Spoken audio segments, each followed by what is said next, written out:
Go they talk and say, make una they treat people well. Mona try, Mona give people reason to live. Mona give them future.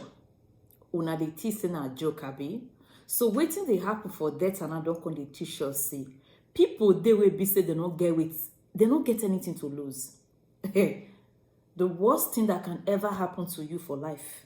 Now make you they drag something with person will be say not get within you want lose. So this data situation don't come the open eye to a lot of things we be say. People know they talk about normally. They play bland, they look that side. Give people the reason to live. Put them in the situation where they will be happy as a citizen. It's not too much to ask. I beg, Mona see this video. Mona listen carefully to the words of these people, the people where they invite, where they interview, and una go understand why they talk like this. Places within our domain to ensure that wherever these people are to put any community in problem, they better have a rethink. They better surrender. No one should panic. The authorities are working to ensure that no community disrupted. But it will help us more if suspicious persons within their domain are promptly reported. Unverified reports from Igbomotoro are few and far between. But what readily comes to mind is the sad scenario of the OD 1999 invasion, further heightening present-day calls on the military to exude professionalism and avert collateral damage in the quest to arrest the masterminds of the Okuama killings in Ughelli South local government area of Delta State. Ofietime George, Arise News. Joining us now as we take a look at the situation in the Niger Delta area, Abraham Ogbodo, a Delta State indigene of Yoruba extraction, former editor, Guardian newspapers, and a Niger Delta leader of thought. He will be joined by Alfred Kemapado, a Bayelsa State indigene of Ijo extraction, and former head of reintegration of the Presidential Amnesty Program, and a former secretary General of the Ijo Youth Council. Gentlemen, good morning, and thank you for joining us on the morning show. Okay, very quickly, we'd like to have good morning, Oga Abati. Yeah, good morning. And Vumbai. Good morning. Good morning.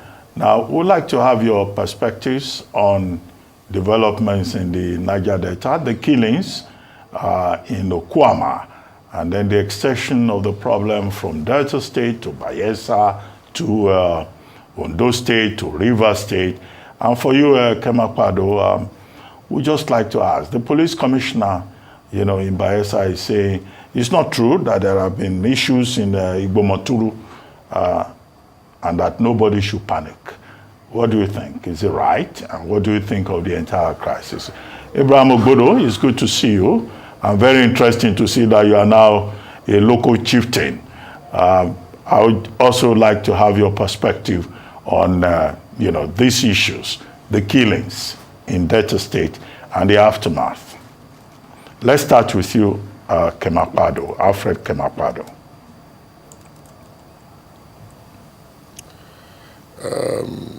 Good morning once more. These are very sad times for us, particularly for myself. It's very emotive. I say so because while I was head of the reintegration department of the Presidential Amnesty Program, I had two officers in our team, and one was a major, the other one was a lieutenant commander at the time. And in front of us, while we were still at the Amnesty office, they were all promoted to the ranks of a lieutenant colonel and a commander in the case of the Navy. So when you begin to hear how officers in the rank of major, lieutenant colonel, murdered gruesomely in that barbaric manner, it just brings memories of first God forbid that they were my friends or they were my brothers. Like I'd said in your studio some time ago that, sometimes you can sit at home and hear these things as statistics, but the actual truth is that it's human life that is being tampered with, and that's not in any way, that's not anything anybody can condone, But be that as it may, sadly, today we are living with the true cost, I repeat, the true cost of deviant behavior that I pray should not come close to our terrain again anytime, any soon. But that's my take on it, and I know my condolences to the families of these slain victims, my condolences to the Nigerian Army, the Chief of Defense Staff, of course, and the Commander-in-Chief, because I'm wondering what the widows, the children, fathers, mothers are going through. So it has all of this. So I'll just join the Bayelsa State government to call on communities and relevant stakeholders to avail whatever assistance in the form of information or any other structure to ensure that we bring the perpetrators to book.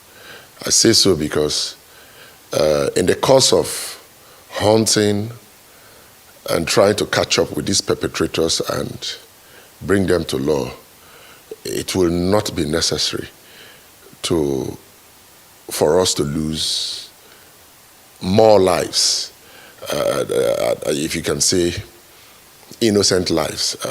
Let's not lose more. It's not something. You see, Oga Abati, it's very difficult at moments like this to say anything other than condolence. It sounds as it's morally unreasonable. The only reasonable thing to say now is to continue to condole with the families. That is the only reasonable treatment. But however, it is not also unreasonable for us to call on the security agencies to conduct themselves in such a manner that innocent lives are not lost. Like the Commissioner of Police, Bayelsa State, had just told you, that he has not received official reports. That does not mean there are no reports.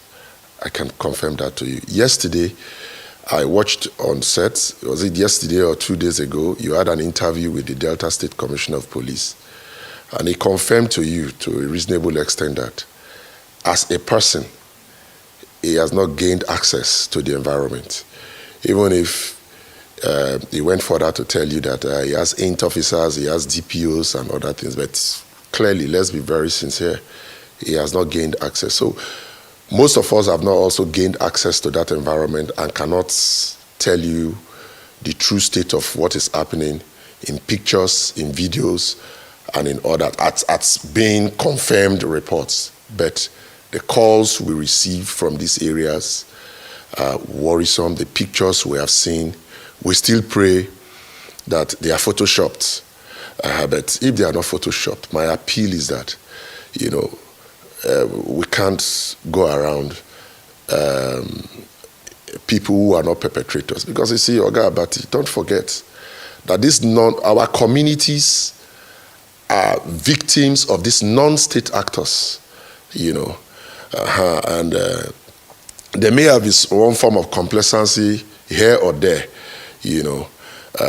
until these things grow and become monstrous and has showed up in this very barbaric way that can you kill people, mutilate their bodies in that manner? I don't get where such barbarism has come from. But we can't say in application of in the application of the rules to fish out the perpetrators, we now begin to Alfred hunt and obstruct, hunt or kill, invade communities, if that is what it is, and burn down properties. And we have to be careful not to lose more souls. It could be brothers and sisters of former soldiers, serving soldiers, mothers and fathers of, So I'll end this by saying we call on all our indigenes in our various communities to join the security agencies to ensure that these perpetrators are brought to book. And my condolences to the Nigerian military. Okay, Alfred Kemapado, let's hear from Abraham Ogbodo. Abraham Ogbodo, your take. Yes.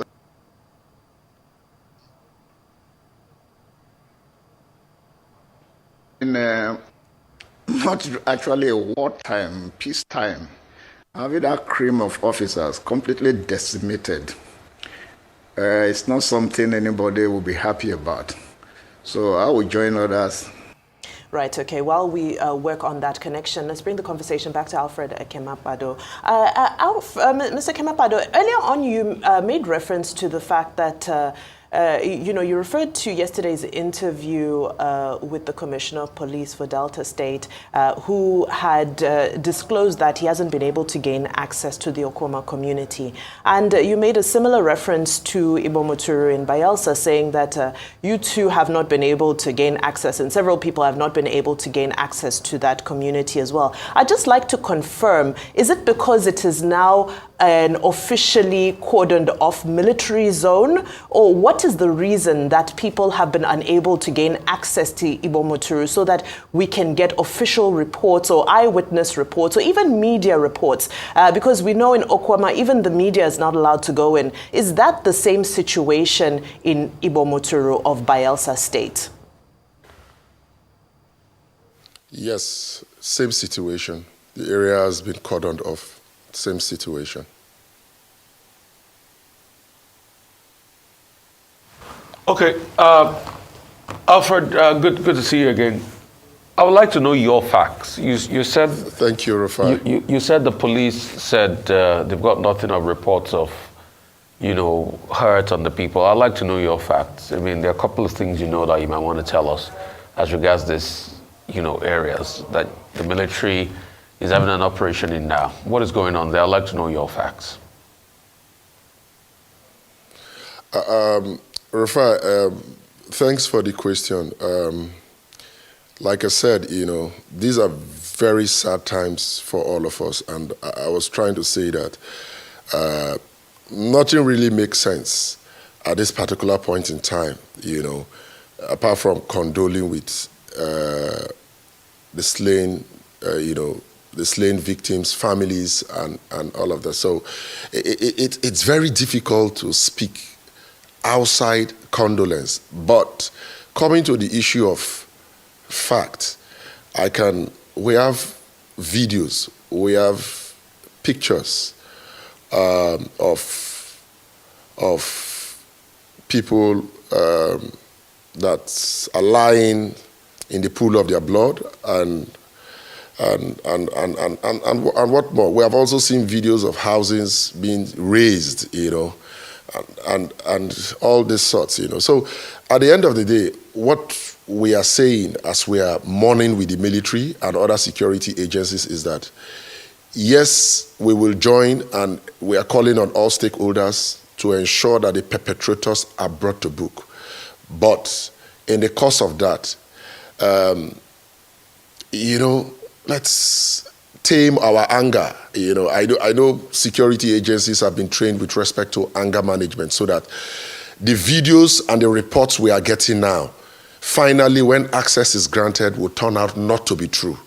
But for now, the videos and the pictures and the information we are getting, they are worrisome. And I think that is why even the Commissioner of Police in Bayelsa State has come to say he has not received official report. And I'm saying, yes, you can't, it's nothing official because the area is cordoned off. I think there is an operation going on there, as alluded to even by the Commissioner of Police in Delta State. Alfred, can you hear me? Don't forget, yes, I can hear you now. Good. So, yes, I can. Two things. Can you mention those communities that these operations are going on and these videos are coming out from? And have you, because there's a lot of fake news and misinformation. No, hang on a minute. There's a lot of fake news and misinformation now. Have you done anything to verify those videos? You know, have you taken it through any verification mechanism? Because we're hearing a lot of, conflicting reports. And also, can you help us tell me the tedious link? Why an incident that happened in Okuama M in Delta State, attacks are going on in Bayelsa and all of that. I mean, can you help us draw the tedious link? Okay, practically, I don't have the instruments or whatever it takes to verify the videos, and that's why I continue to appeal that if these things, that's why I said originally that we pray that these videos and pictures we get from Igbomotoro in southern Ijaw local government of Bayelsa State turns out not to be true at the end of the day. That's why I said. And secondly, the reports we have here is that report has it that some of the perpetrators of the acts in Okuama area were being traced to the Igbomotoro area of Bayelsa State. That's what we have. And I can confirm to you that whatever we are hearing at this moment is unconfirmed because there is no access to that environment by our indigents. But that's why I will continue to condole and mourn with the military, but continue to appeal that if these videos, that these videos we are seeing come out to be very untrue at the end of the day. But if it is in any way close to the truth, please, my appeal is that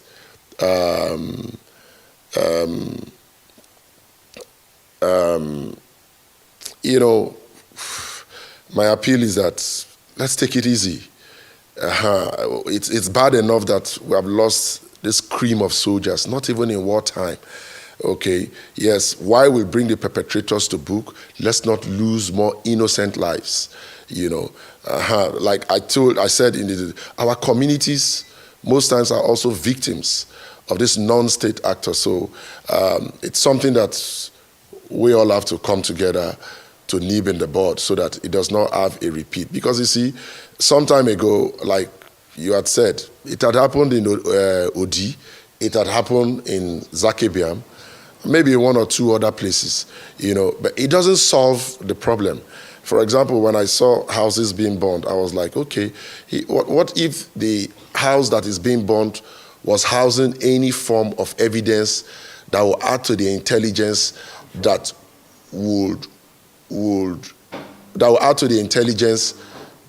unveil the real perpetrators of these acts? What about that?